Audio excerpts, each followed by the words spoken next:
They say colors can be forbidden, that there are shades the world is not ready to see, but time always finds someone brave enough to paint them again. Her name was Lian, and she learned to paint what no one else could see. She was born in Guangxi, southern China in 1970, when the air itself seemed gray. The Cultural Revolution had just silenced music, closed art schools, and turned colors into crimes. Her father made porcelain figurines. One day, soldiers came, broke the kiln, and shattered his hands. Lian was 7. She watched the white dust rise like smoke and thought, the world is made of ashes. At night, she mixed soil and flower petals to make her own paint, drawing on the cracked walls of her house. Every secret sketch was an act of defiance, a quiet rebellion against the colorless world around her. Even flowers were afraid to bloom then, she once wrote in her diary.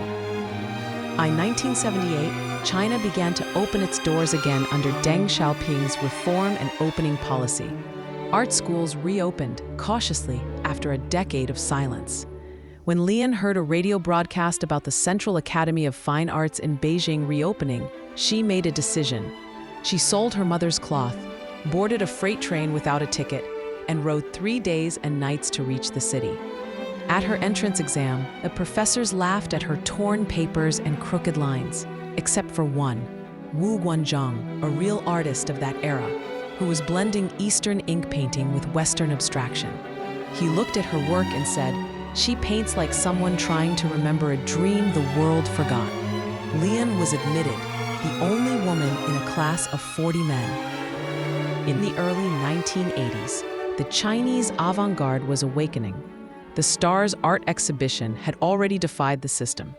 Yet inside the academy, rules still whispered the old order. Women could paint, but men took the credit. One night, Lian was commissioned to create a mural for a state building. She painted for 3 days straight, her hands bleeding, her eyes burning with light. When the mural was unveiled, another name appeared on the plaque, her instructors. She didn't protest. She simply watched the painting, a woman walking into the wind, and whispered, "They can steal my name, but not the woman I painted." After that day, every woman in her paintings was faceless, veiled, hair covered, or turned away. In 1983, inspired by the underground Stars artists, Lian and 2 classmates held a secret art show in an abandoned warehouse. Candles flickered. Damp walls smelled of dust and ink. At the center hung a large canvas titled "The Woman Who Walks Against the Wind." People came, students, dreamers, foreigners passing through Beijing. For 2 hours, art was free again. Then the police came. Lian was interrogated for unauthorized public display. When asked what her painting meant, she said, "It's the sound of freedom, the one you haven't learned to hear yet." She was expelled from the academy, but her story had already spread through whispers and notebooks. Lian moved to Hangzhou, city of mists and lakes, working as a ceramic restorer. There she found new meaning, rebuilding what had been broken. The 1980s avant-garde was blooming with artists like Cai Guocheng, Huang Yongping, and Gu Wenda, who blended ancient Chinese ideas with modern art. They traveled abroad, but Lian stayed behind invisible. She began painting women's faces cracked and rejoined with gold powder, inspired by the Japanese technique kintsugi, which repairs pottery with gold to honor its scars. "Cracks are proof we survived," she said. Her art became quieter and stronger. Then came 1989, the year when the wind changed direction. Students and artists gathered in Tiananmen Square, calling for freedom. Lian went too, holding not a banner, but a blank canvas. When the tanks rolled forward, the wind blew red dust across the air, staining her painting with the color of blood. That canvas was never found again, but a photo of her holding it, the woman with the white canvas, appeared in a European newspaper. She became a silent symbol, and though she never claimed it, every artist who saw the image knew the woman in the wind had returned. In the 1990s, China's art scene entered the global stage. Collectors from Paris and New York searched for voices born from repression and resilience. A French curator discovered Lian's paintings in a street market, fractured female figures repaired with gold.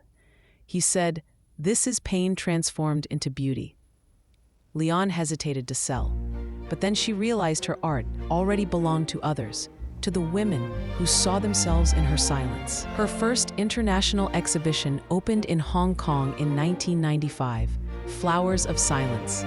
No portraits, no self, just a signature, Lian, meaning lotus, the flower that grows pure from mud. At 50, Lian was invited to a symposium in Shanghai, Women and Modernity in Asian Art. There, young artists like Yun Zhen and Lin Tianyao, real pioneers of feminist Chinese art, named her as an inspiration. Lian walked on stage with trembling hands, carrying not a painting, but a cracked mirror. "They told me art should reflect the world," she said softly, "but I learned the mirror can return it broken and still be beautiful." The audience stood in silence. Then applause. For the first time, the woman who painted silence was heard. Today, her works hang in small galleries and community museums, but her legacy lives far beyond. In 2020, one of her former students founded the Daughters of the Wind, a collective devoted to rediscovering forgotten Asian women artists. Their logo, a silhouette of a woman walking against the wind, from Lian's first painting. Lian now lives near the West Lake in Hangzhou, surrounded by willows and morning fog. She still paints, but her reds are lighter now, more like dawn than fire. "I've learned that silence has color too," she says. "And art is the only language the wind truly understands." Lian never sought fame. She only wanted to prove that the wind could be painted, and that no woman needs permission to exist in color. Her story belongs to every woman who has ever turned pain into creation. Discover more stories of courage, art, and rebirth in BioUniverse, the Feminine Universe.